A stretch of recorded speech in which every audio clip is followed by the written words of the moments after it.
Ladies and gentlemen, Big Herald News.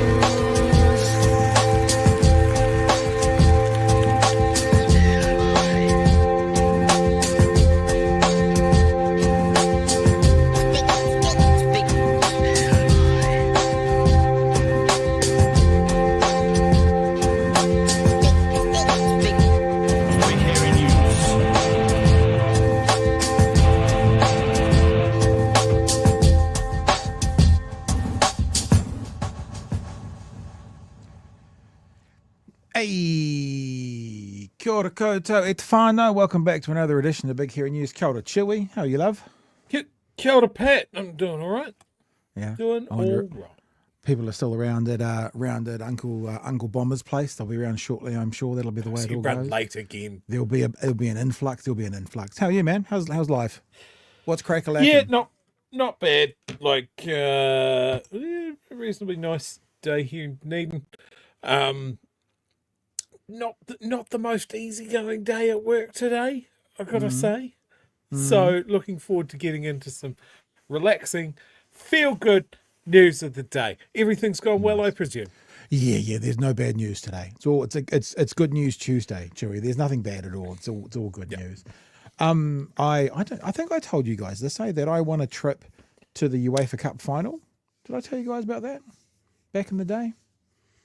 Anyway. Oh yes, yeah. No, I forgot all about that. Oh, yeah. from Oppo, and then I couldn't go, and then they gave us a bonus prize of a flight centre voucher. So I went into flight centre today, and I thought, I wonder if we can have a bit of a holiday on the UEFA Cup win. So that was my news today, and then took the dog for a run at the park, and then was talking to my partner, and realised we were still talking half an hour later, and the dog had been running hardcore for half an hour chasing the ball and was still going. And we thought, that'll do you, dog. You'll sleep for 2 days now. So yeah. Okay, team. Lots going on tonight. I have already pre-recorded a conversation with Professor Michael Plank from the University of Canterbury. They have done a study. He's a part of a group that's done a study, done some research into excess deaths in New Zealand from 2020 to the end of 2023, a 4-year period. We hear a certain narrative in the world that says, such and such caused a huge amount of excessive deaths, or excess deaths. And another narrative that says, this thing that people think is a solution to that problem caused a massive amount of death. So the research is very clear, and you will know when we have that conversation if we have had a number of excess deaths or if we have not. If we have, there's more questions to answer. If we have not, I do say in the interview at one stage, can we finally put a nail in this? Like, is this the absolute end of parts of this conversation? And he kind of says yes, but I think your Uncle Daryl off Facebook will still want to say no, even though it's just another layer of research to go on top of it. Also, Chippy was on Herald Now this morning, talking about the scrapping of Te Pukenga. And yeah, it's one of those things again where look at this previous government who wasted $300 million.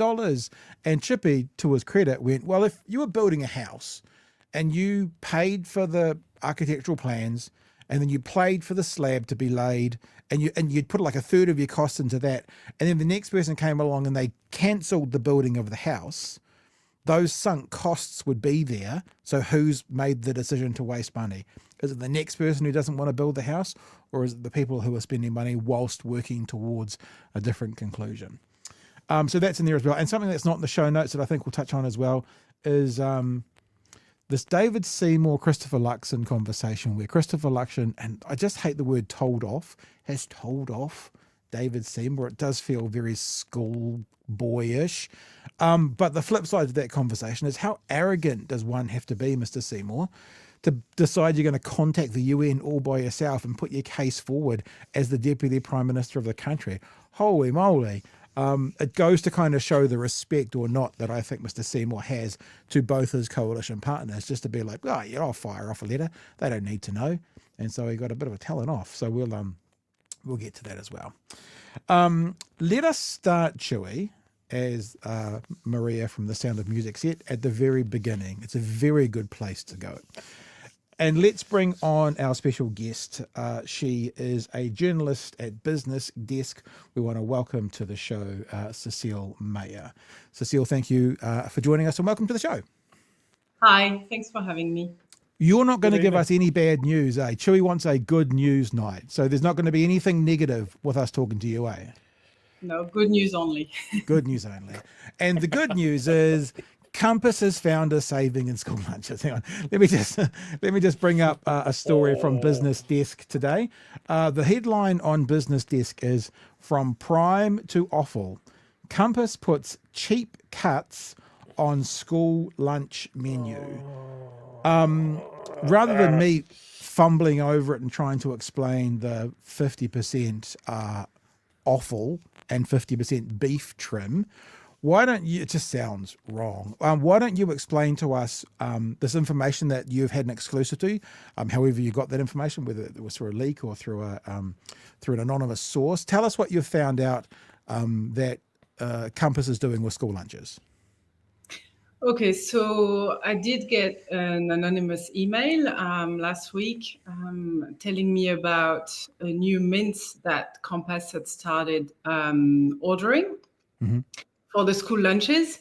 And it said that the mince is a mix. It's rather than having prime beef, it's a blend of beef heart and beef trim, as you said.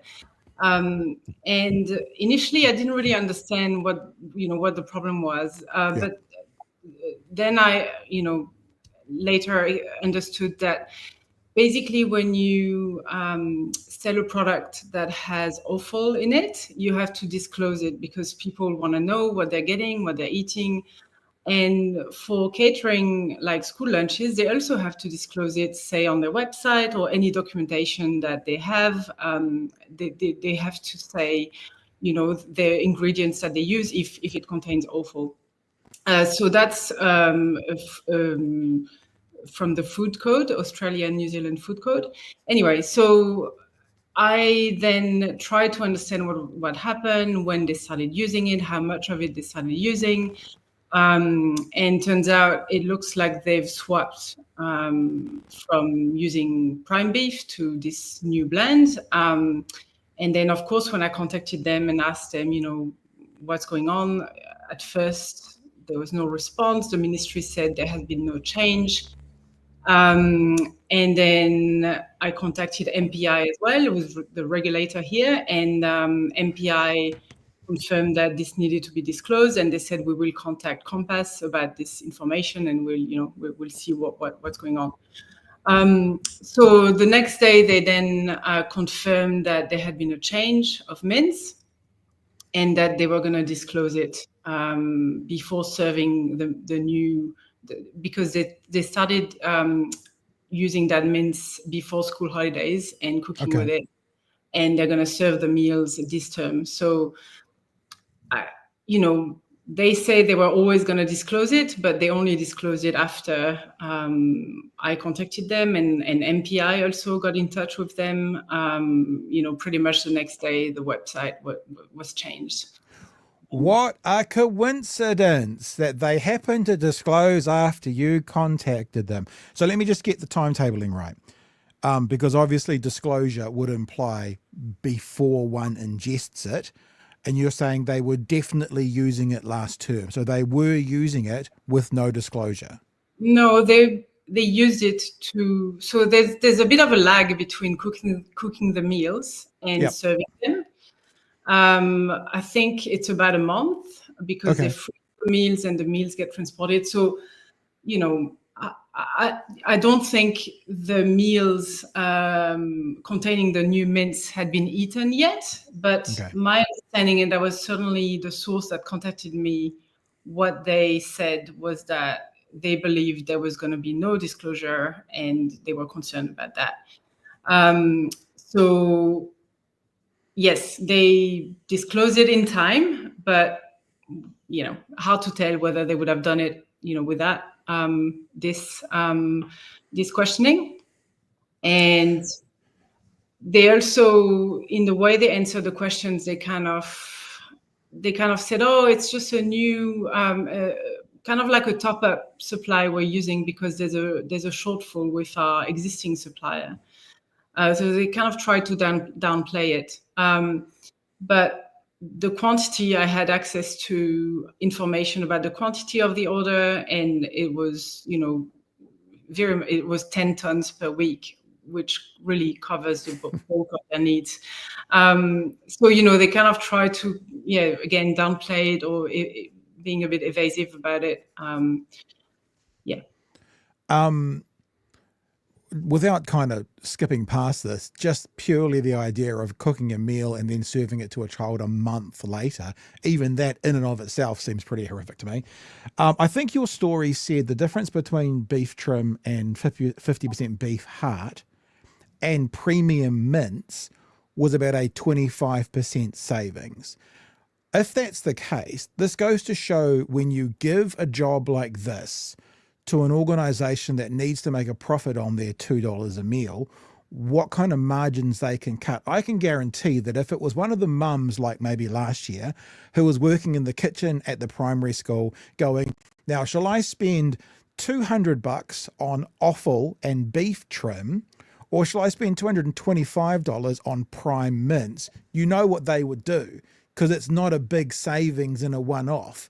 But when you go to, as you say, 10 tons, you can see why in a commercial setting, it's maybe not the best nutritional decision to give these kind of jobs and contracts to a corporate company. I guess this is an opinion-based comment, Cecil. You don't have to address that, but you know what I mean? Like, it doesn't feel like they're saving a lot of money for putting offal in our kids' food.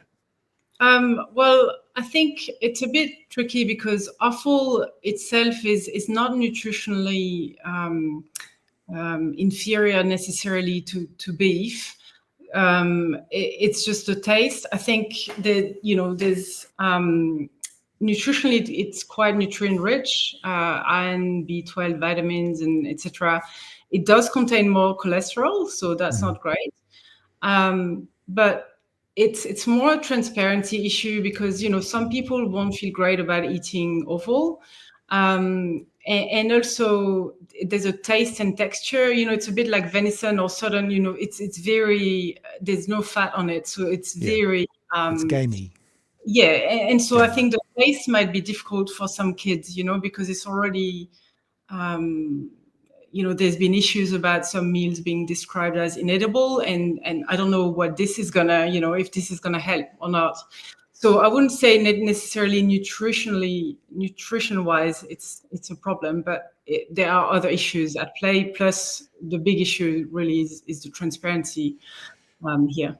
Yeah, we have. I occasionally every other year we'd buy half a cow, half a bullock with friends up the hill, and when you got them that way, they came with the offal, and we were like, he was like, do you want any of the heart? And we were like, no, you can have it, bro, because it did have a very different taste to it. And like I'm aware that there are some incredible nutritional benefits from offal, but like you say, if the rules say that you got to disclose it, then you got to disclose it. And I guess now, because they have been potentially caught out before they served any, there can't be any penalties. Like, one of the questions I was going to ask is this like a liable action, as I say, criminal action, but they've had the space because of your investigation to actually clean up the mess before it happens, yeah?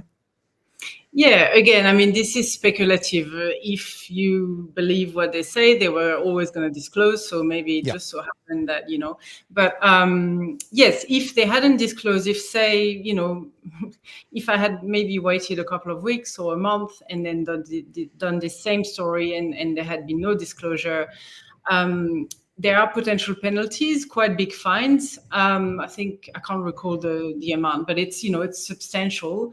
However, I think usually what MPI, so New Zealand Food Safety, which is the regulator here, what they told me is that they usually take a collaborative approach. They wouldn't like go out and give a fine necessarily. They might approach the business and say, hey, you haven't disclosed this, you need to disclose it, and then the business might do the disclosure. So, I don't know exactly what would have happened, but I think in this case, it appears that New Zealand Food Safety got in touch with the company after I contacted them, and maybe they told them what they need to do. I'm not sure, but Yeah, right. I know they did get in touch and they did look into it. So Yeah. Hey, Chewy, thoughts, sir? Yeah, look, there's been a lot humming past in the chat about, there are ways to eat offal. There's, as you said, it can be nutritionally dense. It's tougher, gamier flavor. Surely that's not the end of the world. And look, it's probably not. But as you said, it's the transparency thing. The first thing that jumped to mind though is one of the criticisms of some of the suppliers for the school lunch program. Overseas, they were caught substituting horse meat for beef. And again, that was a question of profit margins, and it was concealed from the public. And this just illustrates part of the story that we were initially concerned about, is that this was not for the benefit of the children. Like, that wasn't the prime concern. The prime concern was, how cheap can we make this meal? David Seymour has set a monetary value that we need to hit, not a nutritional value, not a percentage of kids fed on time, nutritional points or anything like that. It was, we're going to get someone in that will do some sort of food very, very cheaply. And this is the sort of decision that comes out of this. The next step, if they want to increase their profit margins, is exactly how much wood pulp can we put in the mince to really beef out, pardon the pun, our profit margins. Like, this is what happens. Like, they're hoping the story goes away, and to be fair, nothing's been in the news cycle about it. We were sort of wondering, and then pop, up it comes. It was always coming.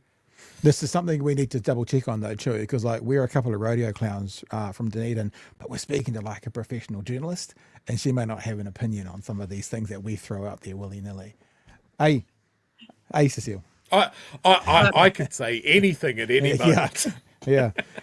What about families, parents? Have you heard from any like parents of school kids that have been like, this? What's this all about?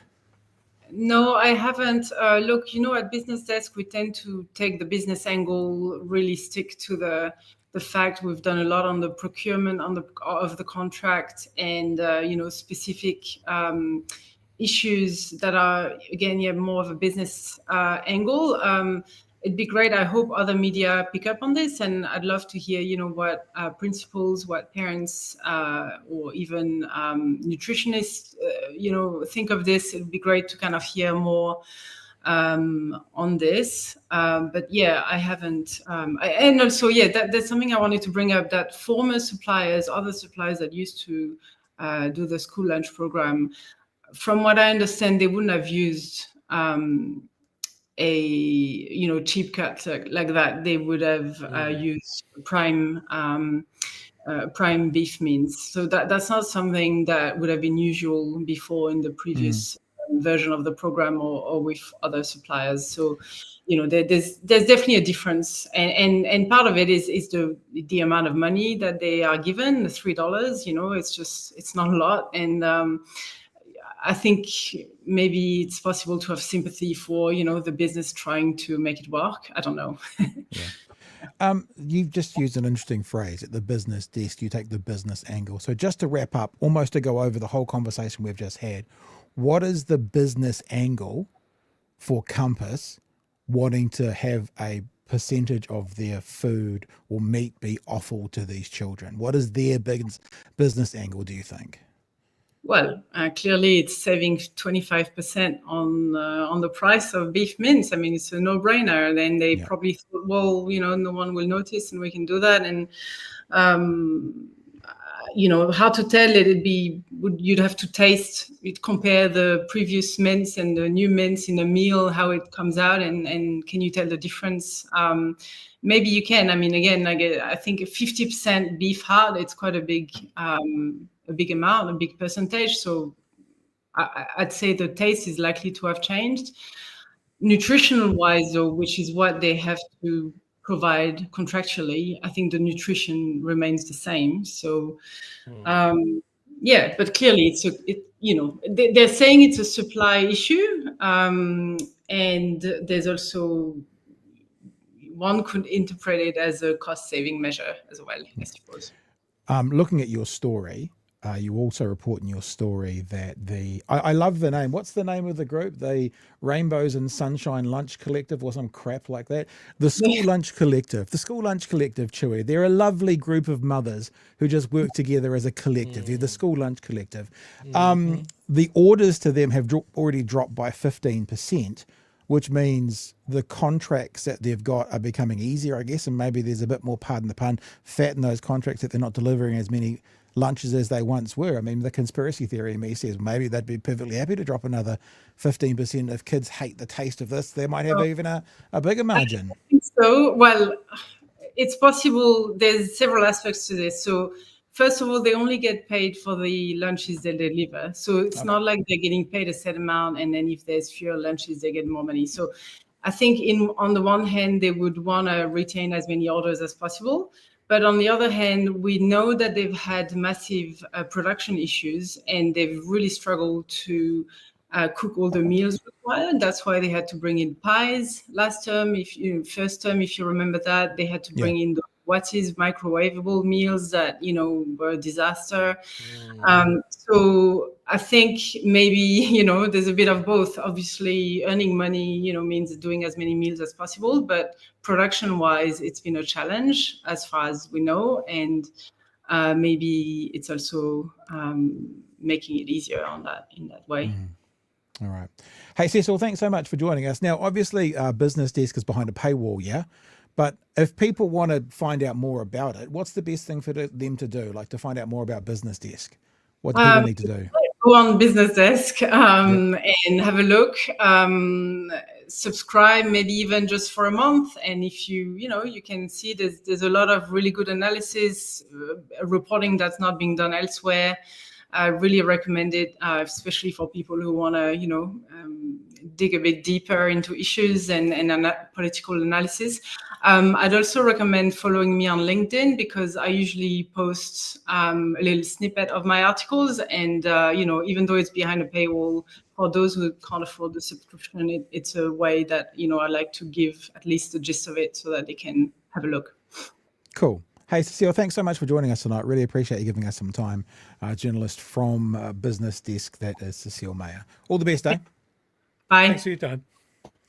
I was trying to think of some pithy joke there saying that time with us hasn't been that awful, has it? But I don't work in radio anymore, Chewy, so I can't make I think we spent the time getting to the meat of the problem, didn't we?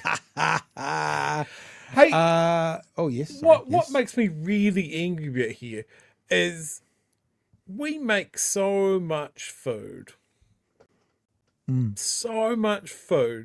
and we've decided to let an overseas company feed the leavings off the floor to our children because it'll save a couple of bucks. Is that really what we want this country to be about? No, Joey, it's not. And it sounds like, I didn't realize that. I learned something tonight from Cecile saying that they prepare the meals a month out. So the meals that the kids are getting this week at school, back at school for term 3, whatever it is, were prepared perhaps in the second to last week or last week of last term. Now, when someone once said that we were getting lunches from like Perth or something, Western Australia, you kind of think, well, that's ridiculous. But actually, if they prepare them a month before and they have 10,000 of them frozen in a shipping container, that makes a lot more sense, actually. You can see how that could easily work. Yeah, so the fresh food, the nutritional value is hit there. And we come back to the original problem that, yes, these meals were a little bit more expensive, but it was fresh, local ingredients providing local jobs as well. Yeah. Yeah. And now the kids get awful. Really, it's so awful. Really interesting to know that I couldn't see any other media who picked up on this today. You think that this is the embarrassment that the school lunches has been on this government. I would have thought this would have been all over TVNZ and TV3, but it hasn't really shown up anywhere. Wait, mind you, now that we've talked about it, Chewie, they'll probably all pick up on it finally. Finally, they'll all pick up on it. Kiwi Bird says, mince. Well, we have beef with Seymour. I see what you did there. Kai Mātara says, this government is awful. Worst. I like the worst as well. Government ever. Very good. See, this is we've opened a Pandora's box I never wanted to go into. This is very fishy and awful. Much is at stake here. I don't know how long I can do these puns for, Whānau. I think if I said too many more, it might be the end. Peter brings it back onto an even keel. Poor people can't have nice things under this government. 8 Vesta says, watch this space. The government is eyeing up dust for the kids' lunches. And also another one from Kai Mātara. My husband is a crap food company, so Offal.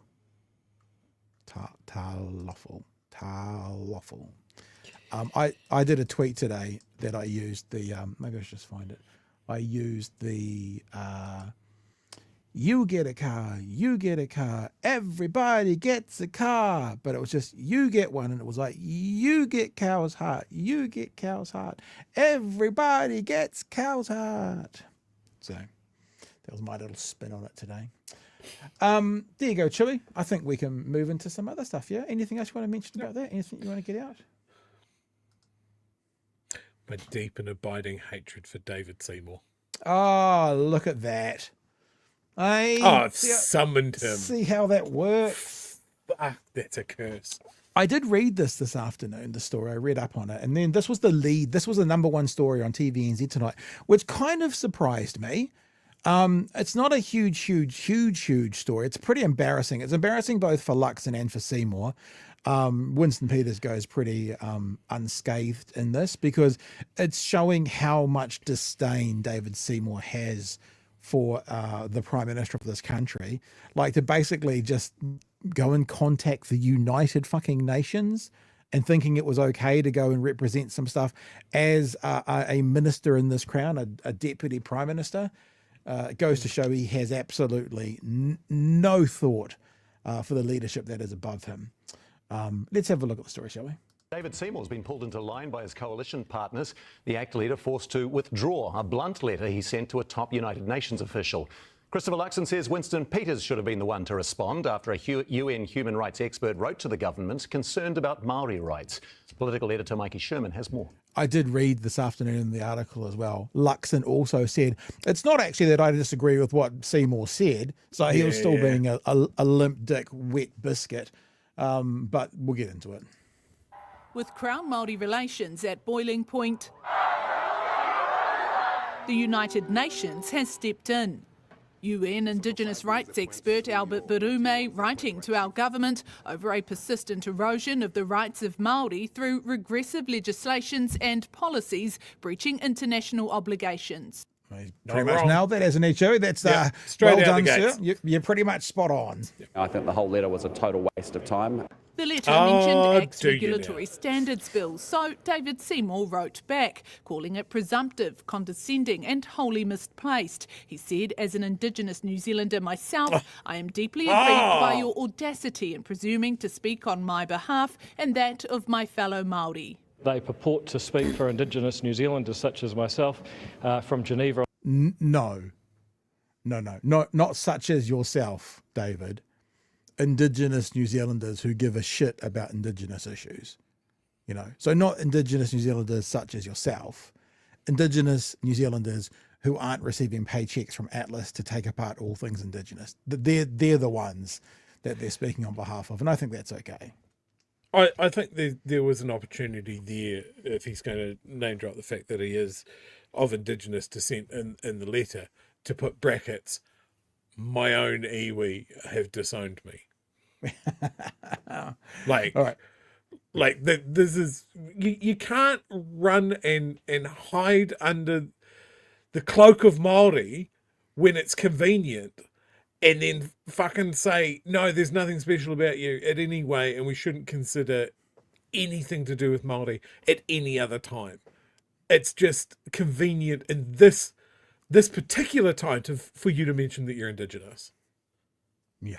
Oh, it makes my blood boil. There we go. We're on the other side of the world when they wouldn't have a clue. David Seymour only ever raises his Māori ancestry when it's to deflect from criticism for him for his clearly anti-Māori racist policy, behaviour, actions and speech. The problem for Seymour, he isn't the Māori or the minister who should have responded. Winston Peters is our Minister of Foreign Affairs. He engages and handles our relationship with the United Nations. So over 80 years of our engagement with the United Nations, that's not how we act. People think that I'm too quick off the mark, getting stuck into the UN on their crazy criticisms of our government, then that's fine. The slip-up was discussed last night. Who initiated the meeting between you and Winston Peters? How did that come about? Oh, look, he asked to chat about it, and I said, sure, come over. I mean, we're literally 20 paces apart in the beehive.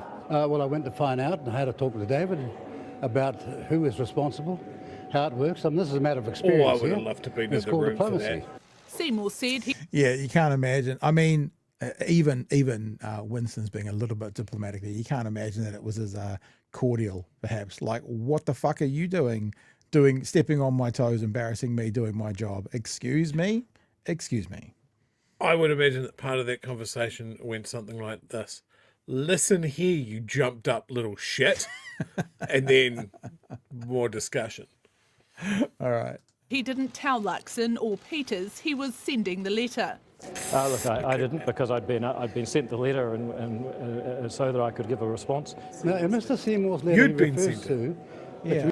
Can we expand on that? I wonder where the was it press addressed are. to David Seymour? Who sends it to you? Like, as if you were sent it by someone an act, then that doesn't mean you necessarily respond to the UN. You were sent it. Was it addressed to D. Seymour, Mr. White Lane Avenue? Communication being to him. No, it wasn't. It was to me. There you Labor go. says it's not the first time the coalition confusion's gone international. So you've got Christopher Luxon saying that there's a trade war going on. You've got Winston Peters saying that there isn't. On a daily basis, you see those senior ministers in government contradicting each other. And right on cue, Do you find it rude that Minister Seymour jumped the gun and wrote directly to Wasn't the the only minister UN? jumped the gun. Who else did? I'm not adding to that. You started you it. mentioned Can it. you tell us more? I'm not telling you anymore. Jump the gun. Look, experience is important in this business. coalition confusion laid bare. Mikey Sherman, One News. So there you go. He's not the Messiah. He's been a very naughty boy, old David Seymour. It's just a bit bizarre. I mean, for a member, I mean, this is a bit of a silly analogy or comparison. But when I did last election, all those conversations with the New Zealand, the Dunedin mayors, Aaron Hawkins, who was the incumbent mayor, had to watch what he said because he was the mayor. He was the person in the seat. So if he said something about the street development, it could actually have some weight to it. It doesn't seem that David Seymour realises he's the Deputy Prime Minister. Maybe he's still acting like an opposition MP, because when you put your name to something that goes to an international body, you have a duty, because of the position you hold, to maybe stay within the realms of what is politically acceptable. And this is not. You know what I'm saying? Yeah, it's embarrassing. Like, I'm glad that it's embarrassing to this government, but when Luxon was discussing how he had disciplined, for lack of a better word, David Seymour, I heard that in Winston's voice. Like, it's very clear that the captain is not in charge of this ship. Yeah. And look, let's talk about the letter from the UN, shall we? The UN has picked up the fact that this government has gone hell for leather at attacking specifically Māori rights and the protections of the treaty. Like, this has not gone unnoticed internationally. And it hasn't gone unnoticed that it is a systemic thing from this government. the whole government has been dedicated to removing the protections of the treaty or considerations to the treaty. The UN's noticed and it sent a letter, and that has only been dealt with. It fell on David Seymour's desk, and rather than go and ask someone, he's just decided to take it in hand and sort it himself, completely bypassing what most organisations would call the chain of command. Yeah. Yeah, and even the chain of command is. But we can even pull back from that, not be quite so heavy-handed with that word. Respect. I mean, like, this is the CEO business government we're running. Could you imagine the head of a department going above the CEO's head to a supplier and saying all these things that are representing the company? You know what I mean? It's like there's just zero respect in this. It's fascinating to see, actually. It makes it even more fascinating to see what happens coming up to the next election. Because like I said, I'll say it again, David Seymour is acting like a opposition politician doing this, not as the Deputy Prime Minister. So the closer we get to an election, 12 months to 16 months, perhaps 12 to 14 months, I think you're going to see maybe more and more and more of this behaviour with him separating himself out, because his base will fucking love this letter. Oh, he told the UN to go fuck themselves. Absolutely, they'll love it. And look, you're exactly right about behaving like an opposition party leader. He has to get Winston out next election. That's got to be his number one goal. It's for the government to stay the government, but for him to increase his share or take from New Zealand First as much as possible, so Winston's not there anymore. I think that's going to be Seymour's focus, much more than going after the Greens, Te Pāti Māori or Labour. Do you mean something like this? This was a story that came out 2 days ago, Chewy, which we didn't feature. ACT sets out plan to party faithful to keep the government. ACT wants to keep the government and make it better, not stay in government, not be a part of a coalition of government, not even be the government. He wants to keep. Yeah, he wants to keep the government. We're going to own this motherfucker. And that's what he means. And that's what he's doing. And that's what we've been saying since day one, that Luxon, who is the world's worst negotiator, who gives away things like the Treaty Principles Bill when he didn't need to, when it wasn't a bottom line for ACT, that's what Seymour can see. Seymour can smell blood. Now, whether that's Winston's blood, okay, leave it there, and he wants to get rid of him, like you're saying, or whether it's Luxon. I'm not saying Luxon's going to go anywhere, but if you can smell a wounded animal and you know that they're not going to be the big alpha, it's okay. We'll let the wounded animal think they're still in charge, but I'm going to keep the government. That's what I'm going to do. It's terrifying, man. It's terrifying. Yeah, absolutely. All right. Kai Tuhi, I'd pay to see a stuttering Seymour any day. Riwai says, I choked when he tried to identify as an offended Māori. And I think there's a full stop there. And then it's motherfucker. I think that's not an offended Māori motherfucker. I think it's offended Māori, exclamation mark.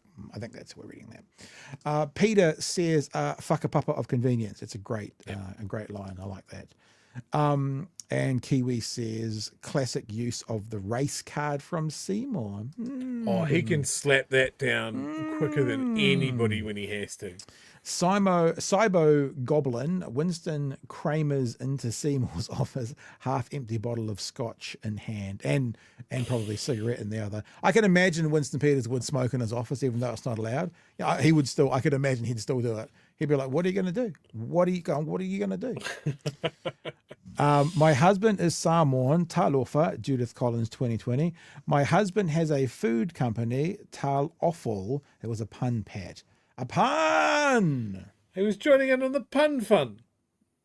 Kiwi Bird, will Winston cut down the RSB now out of spite? Oh, that's an interesting thought. That's an interesting, because I could imagine Winston wanting to be petty. Mata says, I think he got his jollies telling Winston to come to his office. Yeah, okay. It's an interesting time, guys. Interesting time. Okay, Chewy, anything else to jump in with? Any other thoughts or vibes or feelings? You know, we operate like vibes, like the National Party does. Yeah, but nothing more than a general feeling for a desire for some sort of magic remote control so I can just fast forward to election night and select the good ending. It's interesting, like a pick a path book, like when you were 13. A pick a path. You're going to pick the path you want to the end, are you? Yeah. Yep. All right.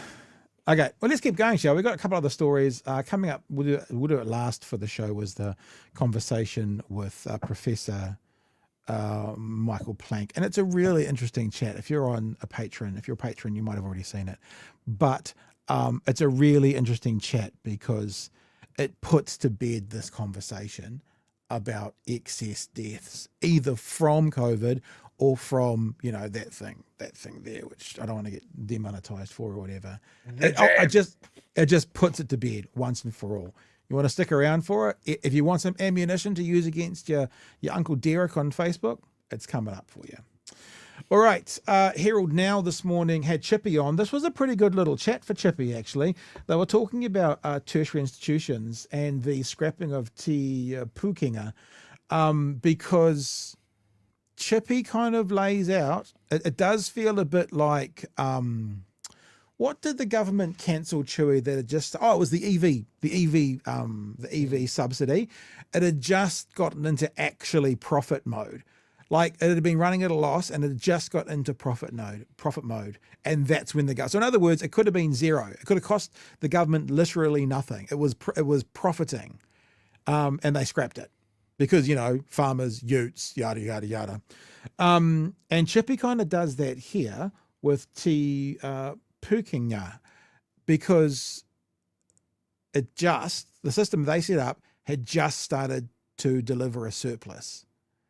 And then this government cancelled it. Let's have a listen to the full story. Was the previous government's big mega merger of Polytechs has now been unpicked by the current government, and they are re-establishing 10 regional Polytechs in their place. This was announced at Postcab yesterday. Now, on News Talk ZB Drive last night, I was... sorry to interrupt. You got to say, if you believe that this wasn't working as a system last time, like that some of the smaller institutions were failing, right? And this is the case that Chippy's going to put forward. If you were, I'd like to know from Mr. Luxon, do you accept that the old system wasn't working and some of the small institutes were starting to fail? If he says yes, then it's like, why are we going back to it to do exactly what we were doing that is failing? Now, if you say no, then I think that's a measurable statement because there are numbers, etc., etc., etc. Here we go. Was joined by Penny Simmons, who's the Minister for Vocational Education, and I asked her just about the costs of this. Pretty much wasted, yes, because there's nothing to see for it. They didn't do the work getting the financial pathways. They didn't do the work in selling off assets that aren't needed. There's over $100 million worth of assets that aren't needed that will be sold off over the next couple of years. That's part of that finance. That's an important point to remember because Chippy comes back to it. They're talking about selling off assets in these tertiary institutions to help pay for the tertiary institutions. Right, I just don't want us to skip past that because Chippy comes back to it and I want to make sure we've got it. So Penny Simmons is saying we've got all these things we can sell that'll support these tertiary institutions. Why haven't they done that? Just store it for the conversation. Financial viability pathway. You shouldn't have more assets than you need to have. Penny Simmons claimed that the previous minister, which is Chris Hipkins, was responsible, because he set up and was the minister while they implemented Te Pukenga, responsible for wasting $300 million on the experiment, which is now basically over. Chris Hipkins is the Labour leader and he's with me now. Chris, good morning. Wow. Good morning. Is that outrageous from Penny Simmons? Well, I think Penny Simmons' answer there, which suggests that the way to make politics viable is to have them selling off their assets, is somewhat short-sighted. You know, in a place like Northland, she singled out Northland yesterday, where they have a big campus there in Northland. Once they've sold off all of the land that they currently have, how is Northland going to have a polytech in the future if they don't have any land left and they're not financially viable? There are similar debates in places like Taranaki and the West Coast as well. You know, small regional polytechs will potentially disappear under this new model that the government have gone back to. Effectively, you know, it's back to the future. They're going back to a model that was already failing. But weren't they already disappearing? Which is why, you know, when you did. Yes, they were disappearing. Hence the need for a change, not a way to go back and get them to start disappearing again. You're so close, Ryan. Model that was already failing. But weren't they already disappearing? Which is why, you know, when you did the mega thing.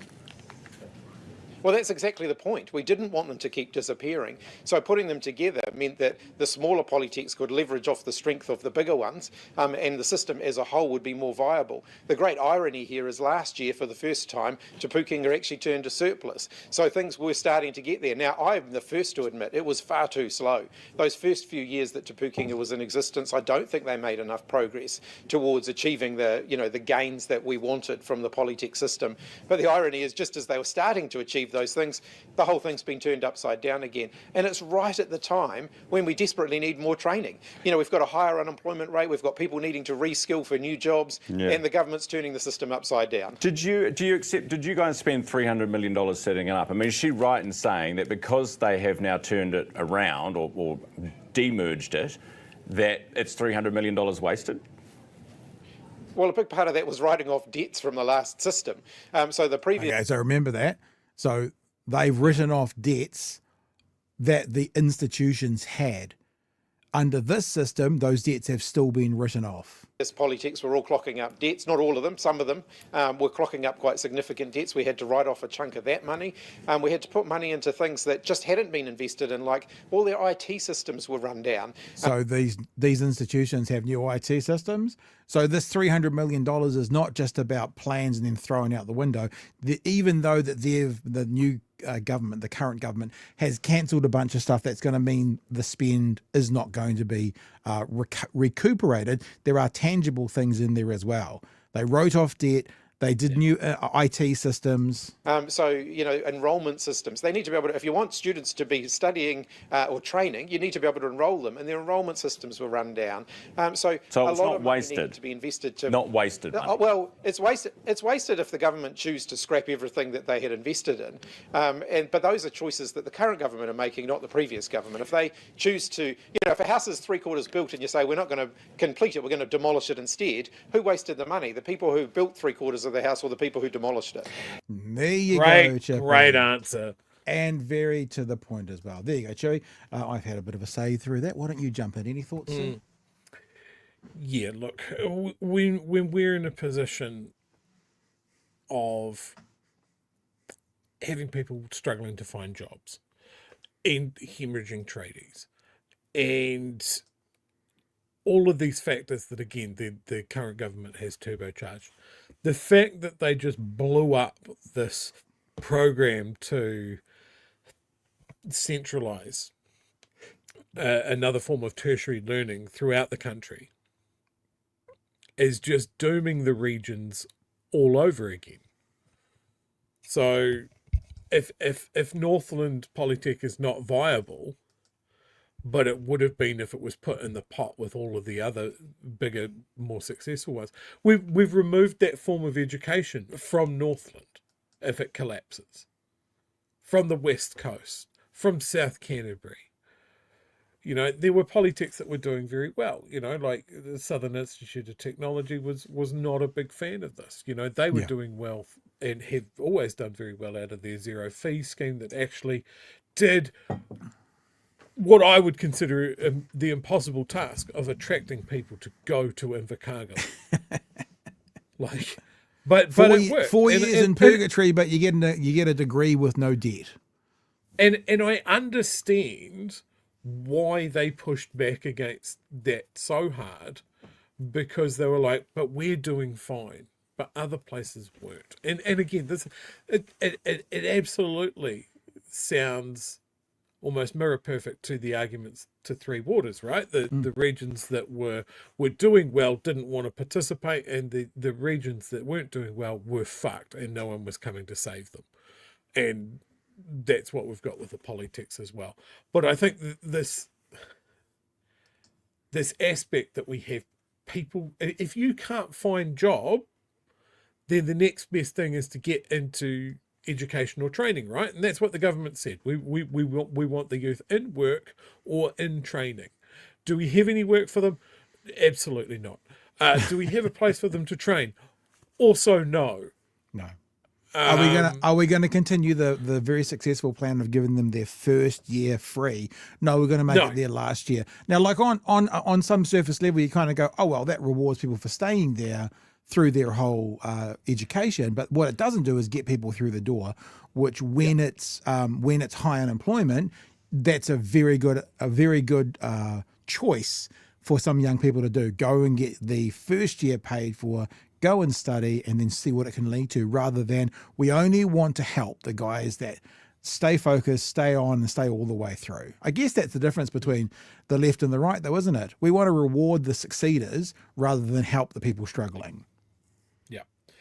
Yeah. The other things that I want to comment out of this interview is Chippy did very well there. I think that's great. Some really, really solid answers, and I think that's just a side effect of the fact that was his portfolio. I think he knew it very, very well. The other thing is, I still haven't decided, is Ryan Bridges?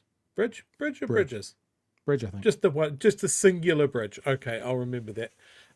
Is he our dumbest interviewer? Just like zero subtlety, zero comprehension, just like that setup that he gave for Chippy coming in was egregious. Yo, weren't they already failing? Were they already disappearing? Look, I don't want to knock the guy too hard. He has fantastic hair.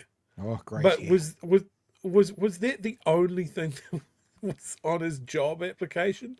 Was a headshot? Because the man is dense. Or and location. Because I don't know how NZME set up these days. When I used to work for them, ZB was on the top floor. So I was going to say, because he's on the fourth floor between 5 and 6, and then he comes down to the third floor for 7 till 10. So that's his location's also a part of it. Funnily enough, that's how I got my first job in broadcasting. I was studying broadcasting at Aoraki Polytechnic down here in Dunedin, and Radio Works was the floor below. So, you get in the lift at the end of the day and you can find a job. Yeah. So that's what they've taken away. Cool. All right. Hey, listen, I'm getting chastised in the chat, and I should probably address it. I appreciate God, that's a big chat. Hi. Hi, we're here at the top of the chat. Over the top. We I appreciate the way you read my super chat out, Pat. Nice. I'd appreciate it even more if you responded to my dang email about clothing sizes for larger people. Tax work less, tax work less, tax work more. Tax work less, tax work more. White and large. Thanks. Love you. Bye-bye. Okay. And I can see there's another person in the chat who's actually a hoodie I've got. Who told Andrew to leave me alone because I'm busy. I see you out there. So okay, why don't both of you email me to remind me? I'm slack, I get it, but I did this the other day. So this is okay. Have you got a little violin to play for me, Chewy? About this big? These are my days. No, you're on your own. I do 4 hours of editing in the morning. There's 4. I do 2 hours of prep for the show. I do 2 hours prep for the show. I do about 2 hours on the show, and then I do 2 hours editing after the show. And then a little sleep in a chair. Well, if I'm lucky, I'll get some sleep in. Plus, also the BHN email is the wild fucking West. I tell you what, the things that come in there. Wait.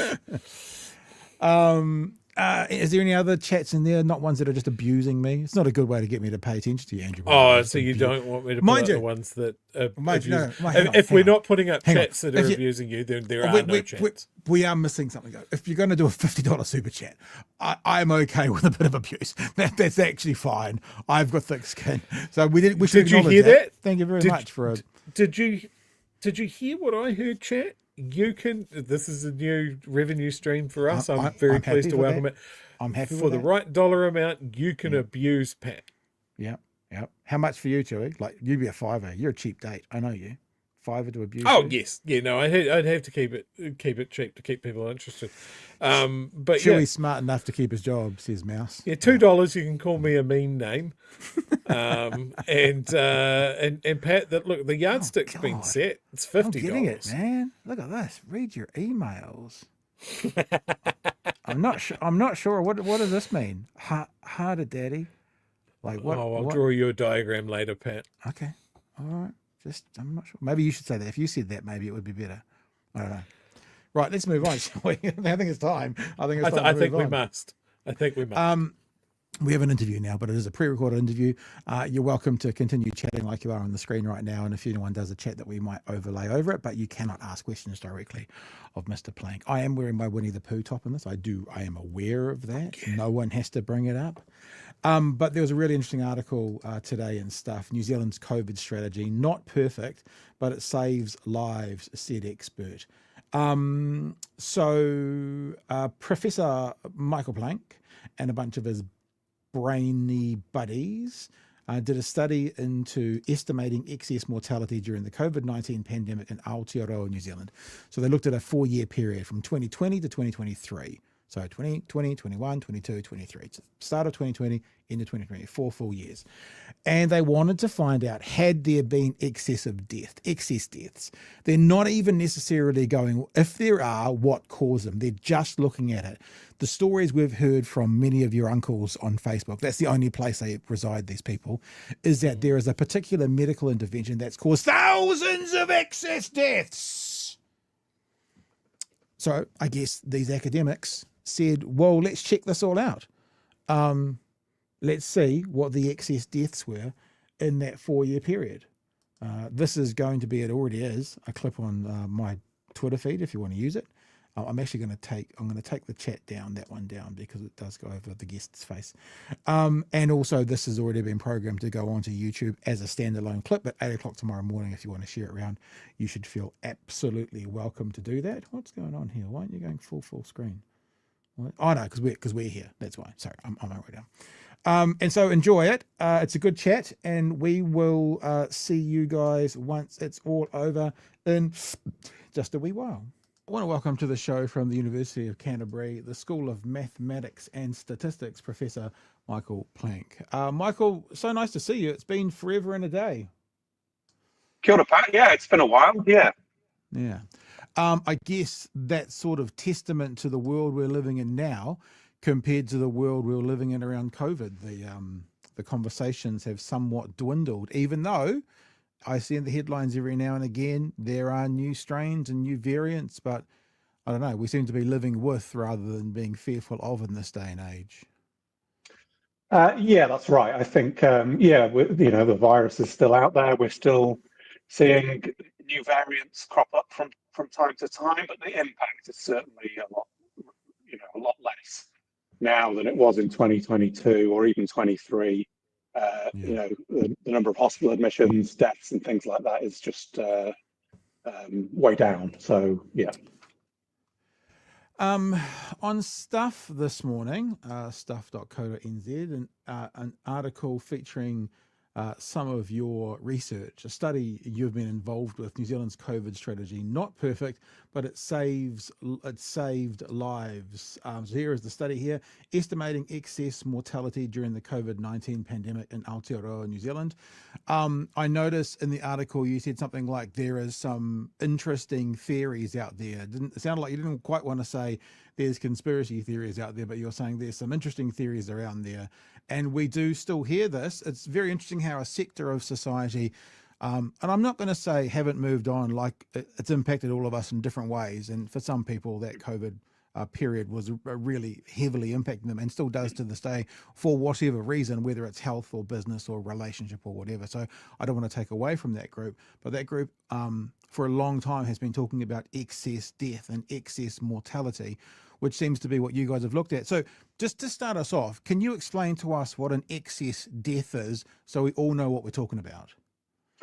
Yeah, so excess death is it's a way to measure how many additional deaths occurred during the pandemic compared to what we would have expected to happen if the pandemic had never happened, and pre-pandemic trends had just continued throughout that period. So it kind of gives a way to measure the sort of the overall impact of the pandemic as an event on total mortality rates. So that would include deaths that were caused directly by COVID, but it would also include any other deaths that might have occurred for any other reason at an unusual rate during the pandemic. So we're just looking at that total number of deaths and seeing how it differs from what we would have expected kind of pre-pandemic going into that period. I would assume as well, correct me if I'm wrong, which I probably am, that the total number of deaths should be in a percentage as well, because like if you had research back to the 1980s, the total number of deaths in 1989 would be obviously far less than the total number of deaths in 2025, but the percentile, would that be one of the measuring? So if we normally get an 8% populative death in a year, you're looking and saying, well, this year we got 13%, and the extra 5 would be the excess death or excess mortality? Yeah, that's right. You can't just look at the number of deaths. The number of deaths has increased year on year for a long time because we've got a growing population. More people means more deaths. Okay, so that's the first thing. The other thing you have to be careful to account for is the fact we've got an aging population. Right. So having more older people means more deaths. So that's an important factor as well. So we look at death rates, and we look at death rates in different age groups. So that sort of allows for the fact that if you have a larger population of over 90s, you would expect to see a higher death rate because of that reason. Okay, so your study, which has been published in the International Journal of Epidemiology, what did it tell us? So the main thing we found was that we looked at the estimated number of excess deaths in a 4-year period from 2020 to 2023.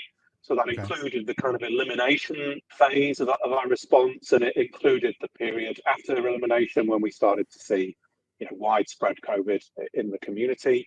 So in that total 4-year period, we estimated that the total number of excess deaths was around about 1,000. Okay, and to put that into context, that's about 0.7% more deaths than we would have expected to see if there hadn't been a pandemic. Okay, do you have a margin of error of deaths? Like, is that accessible within the margin of error? Yeah, exactly. So the margin of error actually goes from minus 0.8% to plus 2%. Okay. So 0.7 there's a margin of error around within the graph. 0.7 is not to be seen as a significant. It's actually within margin of error. So it means normal, basically, doesn't it? It's within margin of error. That's right. So I guess the important thing is to see how that compares with other countries. Yeah. And a lot of other countries, the US, the UK, for example, were seeing excess death more like 10% over that same period of time. So 10% more deaths than would have been expected without a pandemic. And so it's pretty clear that New Zealand experienced very low excess deaths by international standards during the pandemic. So does that mean we didn't save lives, but we didn't lose lives? Like, is this a we've come out at an even amount? In other words, we haven't had a huge number, or the number of deaths we had from COVID weren't any more than the number of deaths that there would have been if there was no pandemic, if COVID didn't exist? Yeah, well, what happened was actually excess death was negative in 2020 and 2021. What that means is that there were actually fewer deaths than expected, and the reason being that a side effect of the measures that were brought in response to COVID actually eliminated influenza and other respiratory diseases. So we saw very low deaths in 2020 and 21. In 2022, there were more deaths than a normal year, and that was because we had COVID, and COVID caused a significant number of deaths in that year. Those two things balance each other out to an extent, and we ended up with maybe 1,000 more deaths over that whole period than would have been expected. But you've got to also think about what the alternative was. Most countries experienced higher excess deaths, higher COVID deaths than New Zealand did. So our elimination strategy meant that by delaying COVID arriving in New Zealand, most of the population had the opportunity to be vaccinated before coming into contact with the virus, and that massively reduced the risk of death. Right. So rather than saying it's a zero-sum total, I know you're saying 1,000, but 0.7, because of how COVID trended through other countries, that's what we need to compare to what it could have been. Is that where we get to? There's been research, I think maybe 18 months ago, that said New Zealand saved 20,000 lives. Are we saying if that's still the case, that's because if we had performed like other countries did, we would have had potentially 20,000 more COVID deaths? Yeah, that's right. Yeah. So if we had have had a similar excess death rate to countries like the US or the UK, you'd be talking more like 10% excess deaths. Yeah, as opposed to 0.7. So that's like if 0.7 is 1,000, then 10% would have been that times 10, so maybe 10, 15,000. Yeah. Give or take. Okay. There's one thing that I was confused with this story, and maybe it's me because I'm a moron, or maybe it's just how it's written. Maybe you could clear this up for me. The first paragraph it writes is modelling experts can't be certain that more Kiwis died during the COVID-19 pandemic than would have died if the pandemic never happened. But then you're quoted at the end at saying, so I think we can say quite clearly from that if we had have followed a different path, if we hadn't have followed an elimination strategy, we would have had a lot more deaths.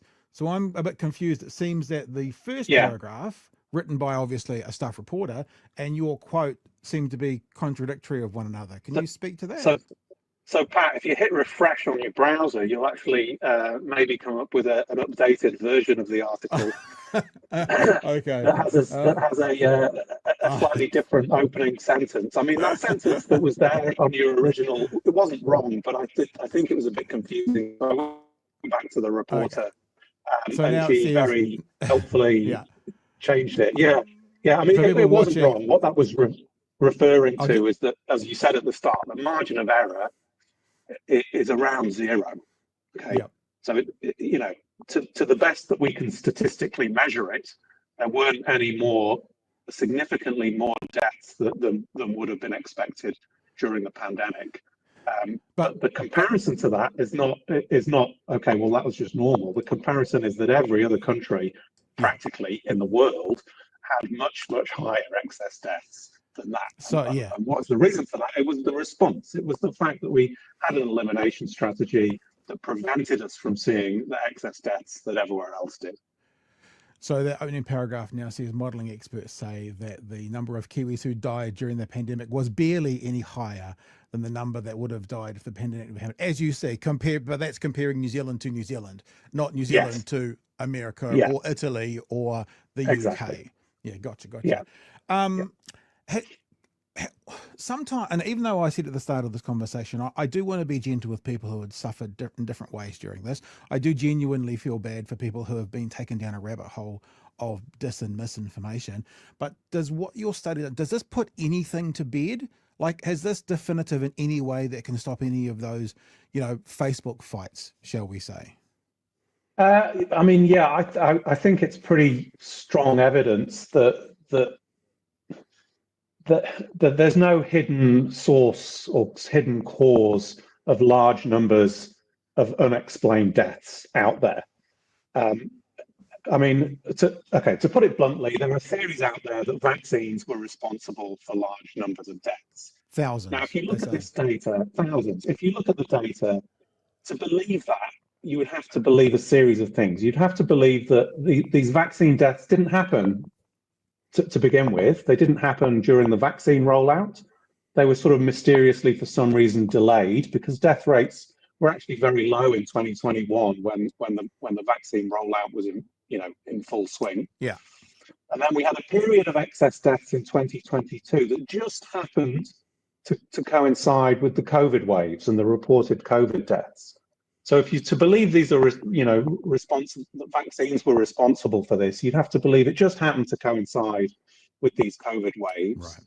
Not only that, you'd have to believe that the vaccine deaths were concentrated in the elderly in exactly the same way that the COVID deaths were concentrated in the elderly, because that's where the excess deaths occurred. And you'd then have to believe that the death rates have magically gone back to normal, because death rates now are sort of back below pre-pandemic levels. So, this is not really a credible theory. I think that the data shows quite clearly that excess deaths occurred. They lined up exactly or very closely in terms of the timing and the age distribution with reported COVID deaths. And so it looks pretty clearly that COVID was the cause of the bulk of those excess deaths. Okay. And look, I know that as an academic, you don't want to feed the conspiracy theorists. So thank you for explaining that, though, because some of us have them in our families and have them in our lives, and it's good to have the information just to explain to them. The last thing, though, and it's not asking necessarily for you to comment on political things as an academic, but because there is this COVID inquiry 2.0 going on at the moment, from your knowledge, is there anything that the first inquiry missed that we actually still need to find out? Like, is there anything that this 2.0 could do that could be helpful to New Zealand? Like any questions that have been missed, any things that have been unanswered? And I don't mean unanswered to the satisfaction of the people we were just talking about. I mean, statistically, scientifically, academically, is there anything that we need still answered to this point that you think, oh yeah, we missed that in the last inquiry, we should do that this time? I mean, I'm not sure that scientifically this inquiry is going to shed much new light, but I think, maybe where it can make a useful contribution is taking a bit more of a closer look at that last lockdown in Auckland in 2021. I think that was probably one of the most contentious parts of the pandemic response, that sort of exit from the elimination strategy. It was very messy. The social license for some of those public health measures was starting to fray. And as to how long that lockdown could or should have gone on for, I think is a valid question to ask and to think about.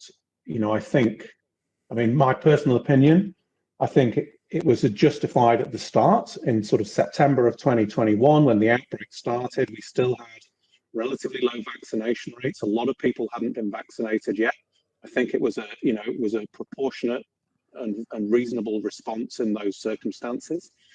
By December, when the lockdown was sort of finally coming to an end, we had got to that sort of, kind of 90 and above % vaccinated. Most people who wanted to be vaccinated had the opportunity to do so. So exactly when and how that lockdown should have been lifted, I think there are trade-offs there. It's not an easy question. You lift that lockdown earlier, more people probably would have died, but you've got to trade that off against people's, there were extraordinary measures. People being required to stay at home, not allowed to go to work. That's a pretty high bar to sort of justify that kind of measure. So I think that, people will have a range of views about how to approach that trade-off. And I think it's reasonable to look at that in a bit more detail and look at some of the factors that are at play. So, I hope that that's maybe where the inquiry can give a bit of a harder look and a balanced view. Yeah, fair. I think fair as well. I mean, obviously, people talk about it being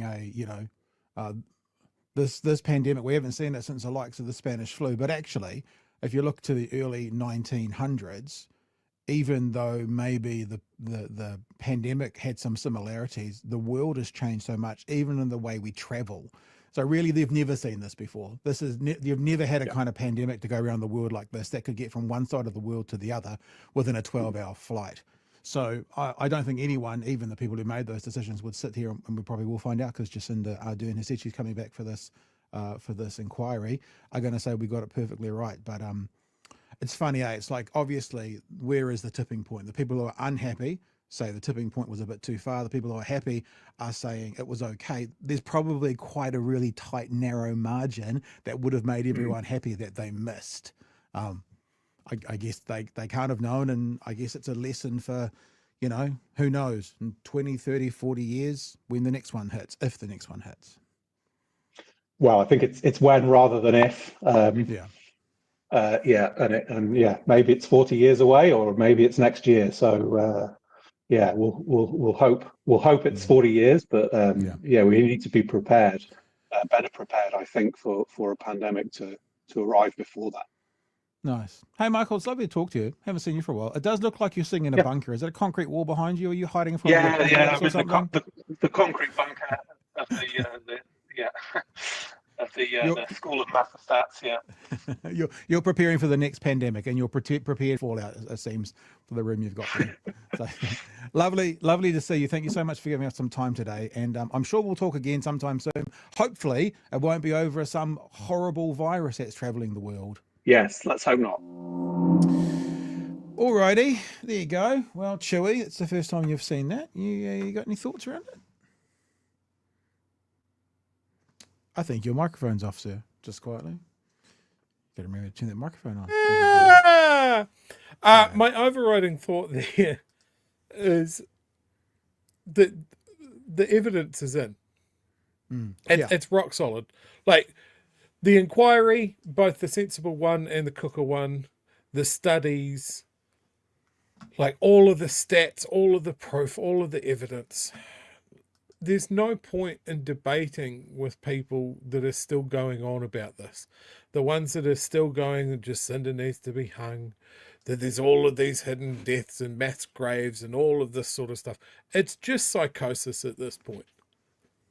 Like, there's nothing. You could get the whole country to line up and tell these people one by one what their experiences is, and that's still discounted. Yeah. Like, Voices for Freedom, SOS, your local crazy in a Facebook group, just don't engage with them anymore. There is 0 point. We know we did the right thing. We know that the government mostly got it right, and got it right to a higher degree than a lot of governments around the world. We saved lives, we looked after each other, and we fucking got through it. And it wasn't easy. Nobody's saying it was easy. But we got through it. And we learned things by doing it. Unfortunately, some people just absolutely cooked their fucking brains, and there's no way back for them. Yeah, and it's fascinating because, like we've said before, for some people this is still their number one topic. I mean, there's a whole blimmin' conspiracy internet radio station dedicated to this, and I suspect what's going to happen with Jacinda is she's going to come back and they're going to do this inquiry, and they're going to go at the end of the inquiry, oh, nothing to see here, and then they'll lose their minds even more, or they'll ask questions that have no answers to them. Like I can't even think off the top of my head, but there'll be the kinds of questions that are unanswerable, and then they'll be like, well, see, couldn't answer the question, still hiding something. It just feels like, that's why I asked Michael, I said, what do we still need to know? Like, genuinely, what could we get out of this second COVID inquiry? And it's like, well, let's look at the decisions made about lockdowns. No, he didn't mention anything to do with the actual virus, anything to do with the vaccine. None of those things. All of those are answered. The only thing is, how was it managed? And fair.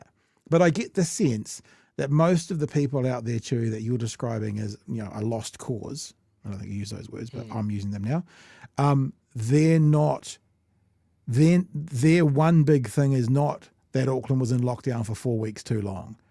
That doesn't feel like that's what it was. There are for some people, because for some people it affected their business and it affected their relationships. And like I've got a kid who was a certain age at a certain time, and there is this real interesting dynamic between kids who were sort of last 2 years of high school, first 2 years of university going through that. There's something real different there. I don't know what it is, but it impacted them in a real different way. And I totally acknowledge all of that. But what I won't do is go down the line of the conspiracy theorists, Nuremberg 2.0, WEF, the UN, but people still do. There are still people. It's like, that I used to engage a bit with the flat earth community. It was hilarious. I loved it. It was good fun. But for the flat earth to be a true thing, about 50 easily explainable things on the globe model, they need to be able to line up on the flat earth model, and they can't. And like you heard Michael talking about, these things all have happened. And if what they're saying, these people are saying is true, then all of these number of things are purely coincidental. It's just, it's when you get to a point where you have to have more faith in the theory than the evidence, you're on the wrong side of it. Because the evidence is all there. Yeah, look, I think there's problems that we do need to focus coming out of this, and I don't have answers for them, but like the continuing vaccine hesitancy in our communities coming out of this. Like you look at what's happening over in the UK, the US. Fuck's sake, they've got measles and a bubonic plague outbreak at the moment, and they have one of their literal brainworms havers in charge of their health system. Like that is your worst case scenario right there. Like if we can avoid that, if we can just, and I suspect it's slow and steady work, right? And we need people in these communities to go out and sort of go gently, look, you need to do this for your kids. I see in the chat there's a 5th case of measles in Wellington at the moment. So, we need to get on top of that. That is, I think, the most important thing coming out of this pandemic is what it's done to those people to make them distrust vaccines or medicine in a wholesale fashion, and how we need to fix that. But as far as engaging with people, discussing whether COVID's real, whether our response was legitimate, that sort of thing, no, that ship has sailed. We know now. So anybody that's sitting there going, no, we did it all wrong and it was tyranny and all of that sort of stuff, I think my answer to that from now for all time is to just go, oh, fuck up. We're done listening to you. And this is the other thing, I find this hilarious about the online warriors. The online warriors who have a crack at us going, oh, look at you guys, what do you add to the equation? It's like, well, how many dozens of hours have we talked to experts about COVID? Like literal dozens of hours have we broadcast and put information out there and found out. And like, listen, I love a good conspiracy theory. If I can get my teeth into something, it's good fun. But there's nothing to see here. I'll just read that last paragraph again that I read to Michael from the article and stuff. So I think we can say quite clearly from that if we had followed a different path, if we hadn't followed the path, if we hadn't have followed an elimination strategy, we would have a lot more deaths. And we've been saying here for the last 12, 18 months, we understand there was a choice made of people over businesses, like of people's lives over profits, people over profits. That decision was made from the top, from the 9th floor, not by one person, but by a medical fraternity advising a group of people, including a lot of those guys who are now going, oh, lockdown, wrong, bad. Just, if you're going to cast aspersions, remember the other guys that were involved with going along with this all. I fully believe and I fully understand that we made an active decision to be people over profits. And because of that, some businesses were impacted. 100%. I get it. I'm not saying, I'm actually saying I understand it. And I'm real sorry. But for me, I am comfortable with the people over profits model. I am comfortable with the 20,000 New Zealanders that were saved. I mean, the estimate that Michael just gave it was 15,000. So let's call it 10 to 20,000 people who are still here after COVID. And I'm sorry if it sounds calculated and cold. I understand it does, but as opposed to the 500 businesses that fell over. Super sorry for you guys. It's not okay. It's really hard. But if you said to me, 15,000 people saved from a death or 500 businesses going under, I'd pick the people. Now, maybe that's me, and maybe, it's not a good attribute for a lot of you guys out there that I go that way, but I do. And I understand that it also meant we had a longer tail, and it took longer for us to get out of it, and it took longer for the economy to bounce back. I get all that. I agree with all of those things, but I'm still comfortable. Pat Britton and me personally, just me, comfortable with the strategy of people over profit. That's just me, though. Yep. You may not be, and that's just you. Anywho. Yeah. I think I come back to the one job, like at the top of the hierarchy for government is to protect your citizens. Yeah. In times of crisis, whether it's something as immediate as a pandemic or a natural disaster or any of that, is you must protect the people, because everything else can come back. But people don't. They don't. Yeah. Famously, they don't come back. If they do, that's probably a different crisis. But yeah, this is something comes to that. This is something that we don't put into the equation either. Belfast Trial, my business was saved by Jacinda. Yeah, but some businesses failed, no question. I wonder what the actual plus minus would be. Wonder how many were saved because all of a sudden these people that worked and got told to sit at home got a paycheck via their business from the government.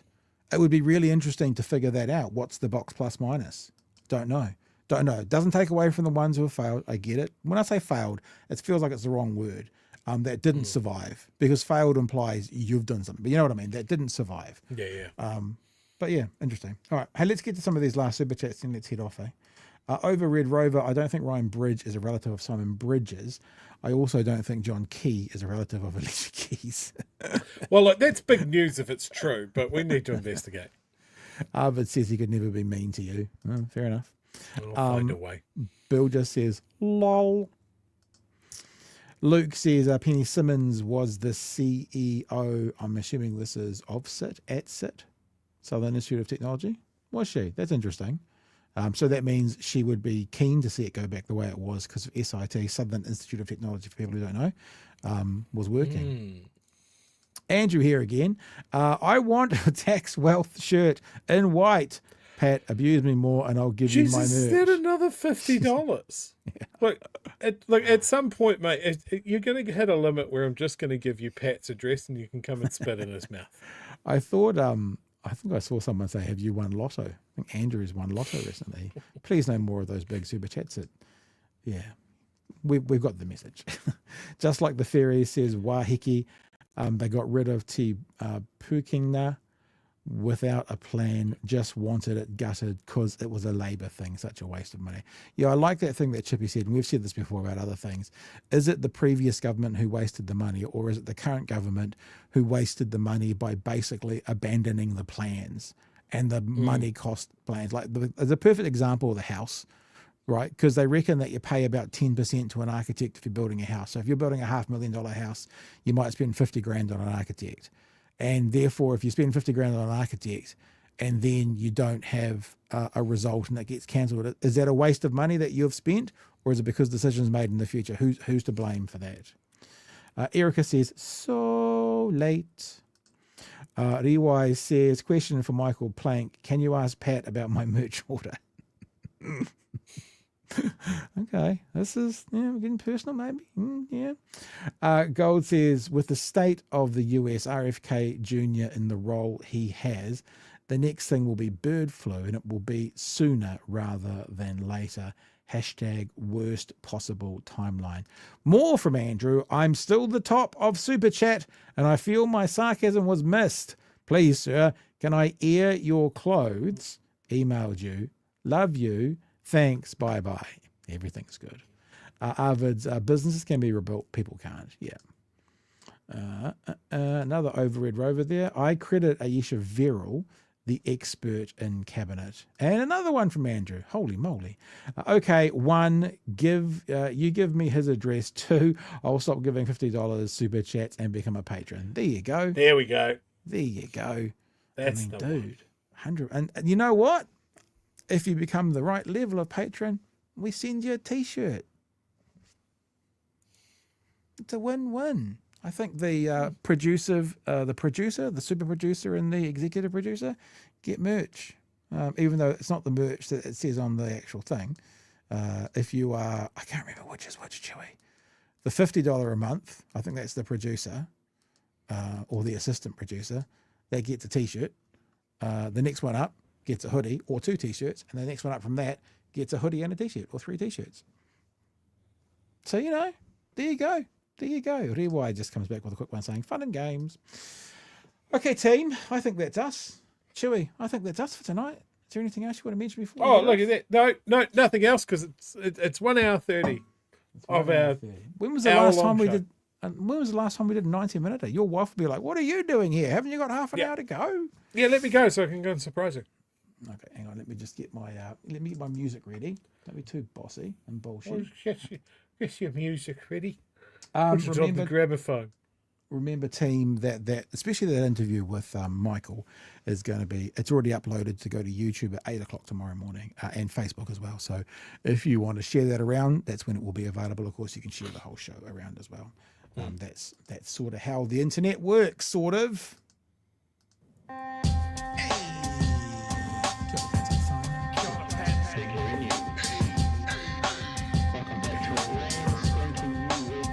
Help us settle a debate, whether it be thoughtful or funny, even if we're all creatures of hate.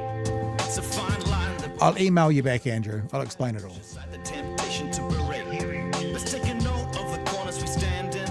As many points as the hairs on my chinny chin chin. When the news that we're watching is hairy, knowing all the things that we need to be wary of. Like the rich have the hand out for rewards, while the many have to work out what they can't afford. And the rest of us ain't paying attention, or maybe have questions we're too worried to mention. Other media is still dwelling on trivial facts, vetting bees from the rice and the mice from the rats, and picking and choosing a warpath to run, and linking ourselves with the hill to die on. It's gotta come down to a welcoming vibe, with an A and a self and a higher in mind. All heavily, neither this way or that, and will be analyzed by what you impact. With the evil in the world trying to mess with your head, and you're sitting on the couch, you're thinking chivalry's dead.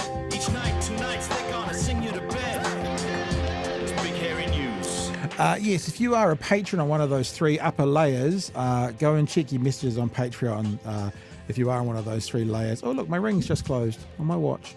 Then you'll have a message from me this week for the merch that is owing to you. 3 top layers get that. So check that out, because there's some people saying, "What merch?" Shelley, I'm done. Anything else from you? No, that's all. I'm done. No nice. Apparently, we need an Andrew Devil. Okay, we can think about that. All right, team. All the best. Catch you tomorrow, 9 p.m. for another edition of Big Hairy News. Hooroo! Cheers, fam.